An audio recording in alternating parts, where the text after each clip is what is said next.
2025ஆம் ஆண்டில் முதிர்வடையும் தங்க பத்திரங்கள்ல முதலீடு செய்தவர்கள் 300%த்திற்கும் அதிகமான வருவாயை பெற்றுள்ளனர். தங்க விலைகள் உச்சம் தொட்டதால் பல பத்திரங்கள் முதிர்வின் போது 300%த்திற்கும் மேலான முழுமையான வரியை வழங்கியுள்ளன. இது முதலீட்டாளர்களுக்கு கணிசமான லாபத்தை தந்துள்ளதாக மத்திய அரசு கூறியுள்ளது. 2015ஆம் ஆண்டு முதல் மத்திய அரசு வெளியிட்ட தங்க பத்திரங்களுக்கான வட்டி செலவு 6055.39 கோடியாக அதிகரித்துள்ளது. இதன் மொத்த மீட்பு பொறுப்பு, அதாவது முதலீட்டாளர்களுக்கு கொடுக்க வேண்டிய மொத்த தொகை 11,801.12 கோடியை தொட்டுள்ளது. திரிணாமுல் காங்கிரஸ் எம்பி சாகித் கோகலேவின் கேள்விக்கு மத்திய அரசு இதை பதிலாக வழங்கியுள்ளது. மத்திய நிதித்துறை இணையமைச்சர் பங்கஜ் சௌத்ரி 2015 முதல் 2024-25ஆம் நிதியாண்டு வரையிலான SGB பத்திரங்களுக்கான இந்த வட்டி செலவு மற்றும் மீட்பு பொறுப்பை உறுதிப்படுத்தினார். உயர்ந்து வரும் தங்க விலைக்கு மத்தியில் மீட்பு சுமையை கையாள அரசு ஒரு தங்க இருப்பு நிதியை, அதாவது கோல்ட் ரிசர்வ் ஃபண்டை உருவாக்கியுள்ளது என்றும் அவர் குறிப்பிட்டார். இந்திய ரிசர்வ் வங்கி இந்திய அரசின் சார்பாக சவரன் தங்க பத்திர திட்டத்தை 2015ஆம் ஆண்டு அறிமுகப்படுத்தியது. தங்கத்தை நேரடியாக வாங்குவதற்கு ஒரு மாற்று வழியாக இது உருவாக்கப்பட்டது. பாரம்பரியமாக இந்தியர்கள் தங்கத்தை ஒரு பாதுகாப்பான முதலீடாக கருதுகின்றனர். ஆனால் அதை சேமிப்பதும் பாதுகாப்பதும் சில சமயங்களில் ஆபத்தாக அமையலாம். இந்த சிக்கலுக்கு தீர்வாக சவரன் தங்கப்பத்திர திட்டம் உருவானது. இத்திட்டத்தின் கீழ் நகைகள் அல்லது நாணயங்களாக தங்கத்தை வாங்குவதற்கு பதிலாக காகித வடிவிலோ அல்லது டிஜிட்டல் வடிவிலோ தங்கத்தில் முதலீடு செய்ய வழிவகை செய்யப்பட்டது. இந்த திட்டத்தின் மூலம் பொதுமக்கள் தங்கள் பத்திரங்களை வாங்கலாம். இந்த பத்திரங்களின் மதிப்பு தங்கத்தின் விலையுடன் இணைக்கப்பட்டுள்ளது. குறைந்தபட்சம் 1 கிராம் தங்க மதிப்பிலிருந்து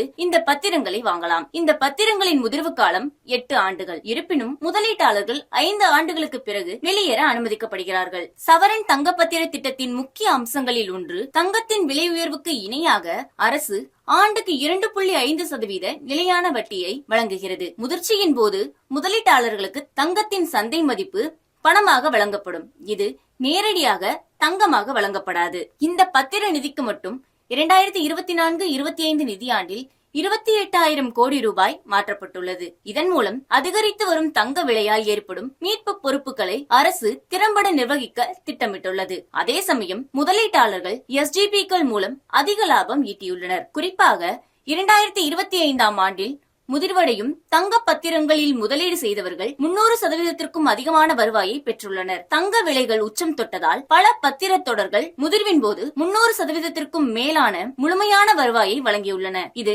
முதலீட்டாளர்களுக்கு கணிசமான லாபத்தை தந்தது. டிசம்பர் 11, 2025 அன்று முடிவடைந்த SGB 2017-18 தொடர் ஓர் உதாரணம். 2017இல் ஆன்லைன் வழியில் முதலீடு செய்தவர்களுக்கு சுமார் 340% முழுமையான வருவாயும், ஆஃப்லைன் வழியில் முதலீடு செய்தவர்களுக்கு சுமார் 333% லாபமும் கிடைத்தன. வெளியீட்டு விலைகளில் இருந்த மாறுபாடே இந்த வித்தியாசத்திற்கு காரணம். ஆண்டுக்கு 2.5% நிலையான வட்டி மற்றும் தங்க விலை உயர்வால் கிடைக்கும் மூலதன ஆதாயம் பத்திரங்கள் வெளியிடப்படுவதற்கும் மீட்கின்றதற்கும் இடையிலான தங்க விலை மாறுபாடே மூலதன ஆதாயத்திற்கு காரணம். இதனால் தங்க விலை உயரும் போது SGB-கள் கவர்ச்சியான முதலீடுகள் ஆகின்றன. தங்க பத்திரங்களுக்கு 8 ஆண்டுகள் முதிர்வு காலம் உண்டு. இதன் மீட்பு விலை இந்திய புல்லியன் மற்றும் ஜுவல்லர்ஸ் சங்கம் லிமிடெட் IBJA வெளியிடும் 999 தூய தங்கத்தின் முந்தைய 3 பணி நாட்களின் சராசரி இறுதி விலையின் அடிப்படையில் கணக்கிடப்படுகிறது. ANZ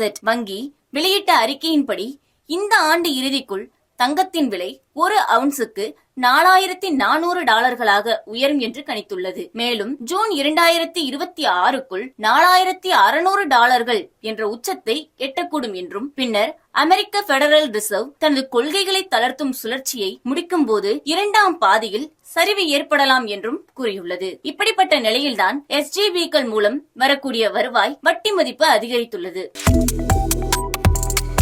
Subscribe to One India and never miss an update.